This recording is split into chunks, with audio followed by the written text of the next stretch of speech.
Hi guys, PJ here. Today taking a look at the PC release of Skull and Bones. Now this is the open beta, so this is 1 week really before the game actually launches. In other words, it's pretty much finished. The graphics settings, sound settings, etc. are all going to be identical. If there's any optimization work to be done, it's probably going to be done within the first 6 to 12 months of the game actually launching. So what we've got here is a true representation really of how the game's going to actually run when it does come out.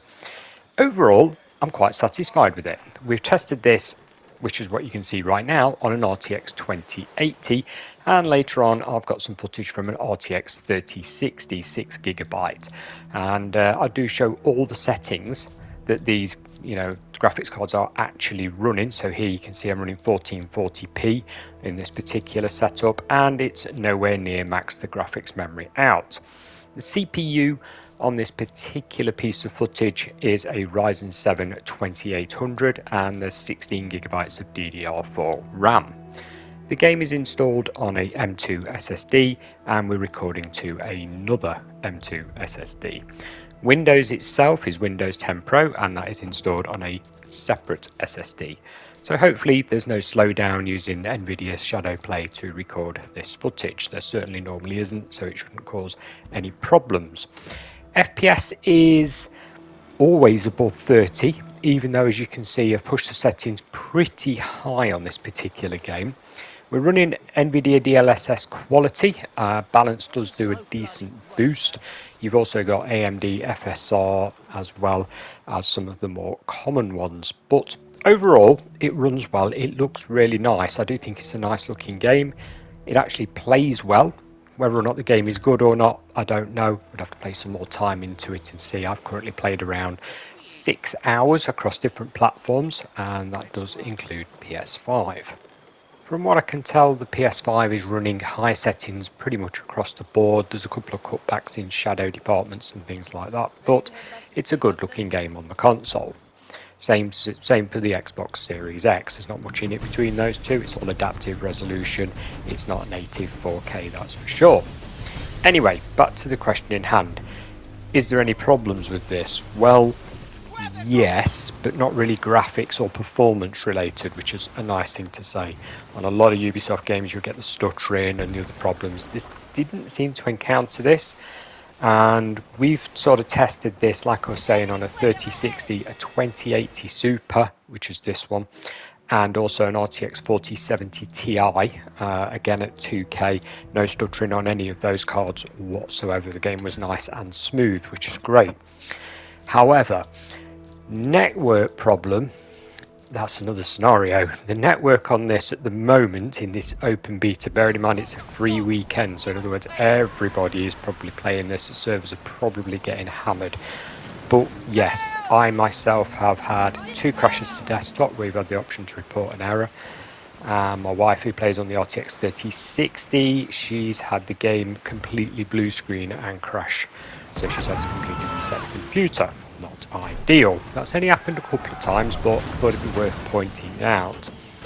The RTX 4070 Ti user that we team up with, well, also had some crash reports to send in as well, but it does all seem server based, as if they can't contact the server, it doesn't seem graphics based.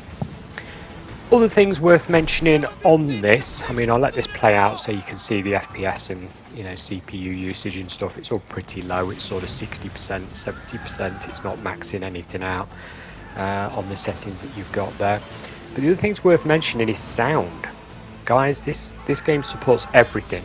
It supports 2-channel stereo speakers, headphones, 5.1, 7.1. and it does actually work. I've tested it on full surround, and it is quite amazing to listen to. It's very, very good. And by that I don't mean some surround headphones, I do mean a full ProLogic surround. It does sound phenomenal, so they've done a good job on the sound department. Controls, they've also done a good job. It'll instantly recognise obviously your Xbox controller, whether that be a Series or an Xbox One controller. And it also supports the DualSense. The DualSense controller is fully supported on this, and a lot of the features that are dedicated to that controller are supported as well. Right, let's take a look at the RTX 3060 footage. This one was played and recorded at 1080p. Now, we didn't have the full MSI running on this, but I must admit it ran very, very well. We have got the Ubisoft frame counter in the corner there, and it's running, again, very, very well. We did quickly check it during gameplay, and, well, the CPU and GPU usage, again, was really low. We're sort of talking 55-60% on most of this stuff. So not a problem. I will point out the 3060 being used is the high-powered mobile version because it's in a laptop. So it's the full-fat version of laptop 3060, but it is the laptop version, not the desktop version. However, this laptop is running the latest memory, the latest Ryzen processor. It's a 2024 laptop. 2023, 2024, hence it's got a 3060 in it. So anyway, it runs really, really well on that, and the settings that are being used I will show you right now. So these are the settings that are basically default. When you load into the game, this is what it puts it on. Now, flicking through some of them to show you, tweaking a couple, like upscaling it went to the wrong one. Personally, I did want it on NVIDIA DLSS, so that was changed, and also putting it on quality rather than a sort of balance setting. But other than that, everything was pretty much set to high, and you'll notice there the GPU memory on a 6GB card can be exceeded fairly easily. This game seems to like around 7GB for a lot of its higher settings.